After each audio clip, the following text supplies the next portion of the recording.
आज हामी एउटा यस्तो संरचनाको कथा खोल्दैछौँ जसले इतिहासको किताबका पानाहरू मात्र होइन, भूगोलको नक्सालाई समेत परिवर्तन गरिदिएको छ। यो कुनै साधारण निर्माण होइन, यो हो the great wall of China. हामीले विद्यालयका पुस्तकहरूमा यसको लम्बाइ बारे पढेका छौँ, तस्बिरहरूमा यसको भव्यता देखेका छौँ, तर के तपाईलाई थाहा छ यसको पछाडि लुकेका छन् लाखौं जीवनको बलिदान, शक्तिशाली सम्राटहरूको महत्वाकांक्षा र अविश्वसनीय इन्जिनियरिङ कौशलका रहस्यहरू। धेरै मानिसहरू यसलाई एउटै पर्खाल ठान्छन्, तर यो त हजारौं वर्षदेखि विभिन्न चिनिया वंशहरूले बनाएका पर्खालहरूको विशाल सञ्जाल हो। यति विशाल कि यसलाई चिनियाहरू 10,000 ली लामो पर्खाल भन्छन्, जहाँ ली एउटा प्राचीन लम्बाइको मापदण्ड हो। आजको श्रृङ्खलामा हामी संसारका 7 आश्चर्य मध्येको एक यही आश्चर्यजनक पर्खाल र यसलाई निर्माण गर्दा यसभित्र लुकेका रहस्य, तथ्य, सत्य कथाहरूलाई तपाईहरूमाझ प्रस्तुत गर्ने जमर्को गर्दैछौँ। तपाईहरूलाई आजको श्रृङ्खला कस्तो लाग्छ आफ्नो विचार कमेन्ट बक्समा लेख्न नबिर्सनुहोला। साथै हाम्रो च्यानललाई सब्स्क्राइब गर्नुभएको छैन भने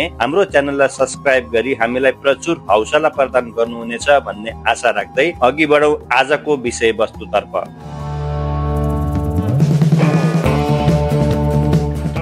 महान पर्खालको कथा चीनको युद्धरत राज्यहरूको युगबाट सुरु हुन्छ, जुन लगभग ईसापूर्व 7औं शताब्दीतिरको समय थियो। त्यसबेला चीन एकताबद्ध थिएन, विभिन्न साना राज्यहरू एक अर्कासँग लडिरहेका थिए। यिनै राज्यहरूले आफ्नो इलाकाको रक्षा गर्न स्थानीय स्तरमा पर्खालहरू बनाउन थालेका थिए, तर यसलाई महान बनाउने श्रेय जान्छ चीनका प्रथम सम्राट किन शी हुआङलाई। ईसापूर्व 221 मा किन शी हुआङले सम्पूर्ण चीनलाई एकीकरण गरेर एउटा विशाल साम्राज्यको जग बसाले। उनको सबैभन्दा ठूलो चिन्ता थियो उत्तर तर्फका खानाबदोस जातिहरू र विशेष गरी सियोङ्नुहरूको आक्रमण। यी समूहहरू घोडामा चढेर छिटो छिटो आक्रमण गर्थे र साम्राज्यको सम्पत्ति लुट्थे। यसै डरलाई सदाका लागि समाप्त गर्न सम्राट किन शी हुआङले एउटा विशाल एकीकृत रक्षा प्रणाली बनाउने आदेश दिए। उनले पहिले नै बनेका टुक्रिएका पर्खालहरूलाई जोड्ने र नयाँ खण्डहरू निर्माण गर्ने कार्य थाले। कल्पना गर्नुहोस्, हजारौं किलोमिटर लामो संरचना बनाउने यो सपना लाखौं सैनिक, किसान र कैदीहरूलाई जबरजस्त काममा लगाइयो। यो निर्माण केवल रक्षात्मक मात्र थिएन, यो सम्राटको एकता र शक्तिको घोषणा पत्र पनि थियो। यो काम यति द्रुत गतिमा गरियो कि लाखौंले यस प्रक्रियामा ज्यान गुमाए, जसले यसलाई विश्वको सबैभन्दा लामो चिहान भन्ने दुःखद उपनाम पनि दियो। तर सबैभन्दा ठूलो रहस्य मिङ वंशको पालाको निर्माणमा लुकेको छ। मिङ वंश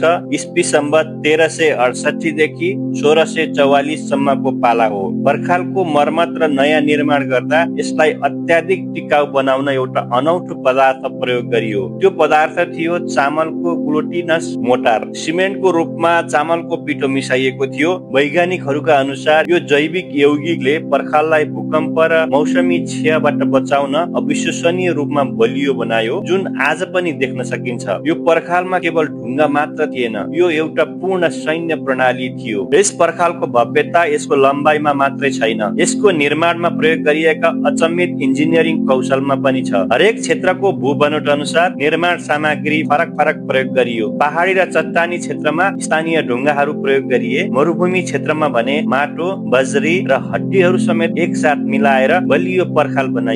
वाच टावर्स, हरेक केही 100 मिटरको दूरीमा बनाइएका यी टावरहरू सैनिकहरूको वासस्थान, हतियार भण्डारण र निगरानीका लागि प्रयोग हुन्थ्यो। सिग्नल प्रणाली, शत्रु देखिने बित्तिकै चौकीदार टावर अथवा वाच टावरमा दिनमा धुवाँ र रातमा आगो बालेर केही क्षणमै 100औं किलोमिटर टाढासम्म खतराको सन्देश पुर्याइन्थ्यो। यो त्यो समयको द्रुत सन्देश प्रणाली थियो। महान पर्खालका बारेमा धेरै रोचक तथ्यहरू छन् र केही यस्ता धारणा पनि छन् जुन सत्य होइनन्। पहिलो र सबैभन्दा ठूलो भ्रम, के यसलाई अन्तरिक्षबाट विशेष गरी चन्द्रमाबाट देख्न सकिन्छ?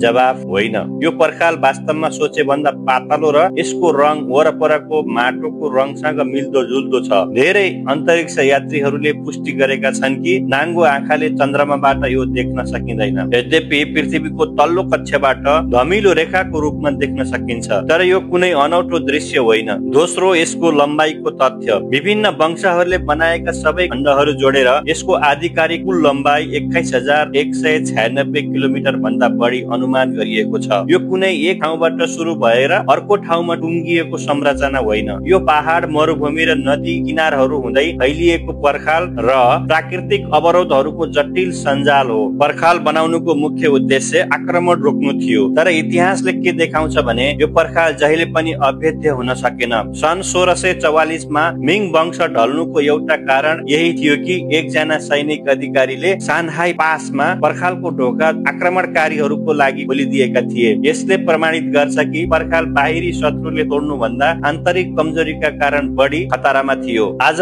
चीनको महान पर्खाल अब युद्धको मैदान होइन, यो मानव प्रयासको एक अदम्य प्रतीक हो। यसले हामीलाई सिकाउने पाठहरू धेरै छन्। यसले देखाउँछ कि कुनै पनि उद्देश्य प्राप्त गर्नका लागि मानव श्रम, दृढता र समयको लगनशीलता कति शक्तिशाली हुन सक्छ। तर यसले यो पनि सिकाउँछ कि विशाल भौतिक अवरोधहरू निर्माण गरेर मात्र हामी सुरक्षा पाउन सक्दैनौं। वास्तवमा सुरक्षा आन्तरिक एकता र समझदारीमा निहित हुन्छ। आज यो पर्खाल जलवायु परिवर्तन, पर्यटन र लापरवाहीका कारण जीर्ण भइरहेको छ। धेरै खण्डहरू लोप भइसकेका छन् वा भत्किने अवस्थामा छन्। यसलाई संरक्षण गर्न र आउने पुस्ताहरूका लागि सुरक्षित राख्न ठूलो प्रयास भइरहेको छ।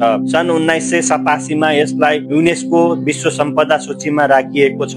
हरेक घुम्तीमा, हरेक जीर्ण ढुङ्गामा हामी लाखौं श्रमिकहरूको पसिना र आँसुको कथा सुन्न सक्छौं। त्यसैले अर्को पटक तपाईले महान पर्खालको तस्बिर देख्नुभयो भने यसलाई केवल एक पर्यटक स्थलको रूपमा मात्र नहेर्नुहोस्। यसलाई शक्ति, बलिदान, इन्जिनियरिङ र मानव इच्छा शक्तिको अमर गाथाको रूपमा सम्झनुहोस्। यो साँच्चै नै विश्वको एउटा महान अध्याय हो। अन्त्यमा तपाईलाई आजको यात्रा कस्तो लाग्यो? चीनको महान पर्खालको कुन रहस्यले तपाईलाई सबैभन्दा बढी प्रभावित पार्यो? कृपया आफ्नो विचार कमेन्ट बक्समा लेख्नुहोस्।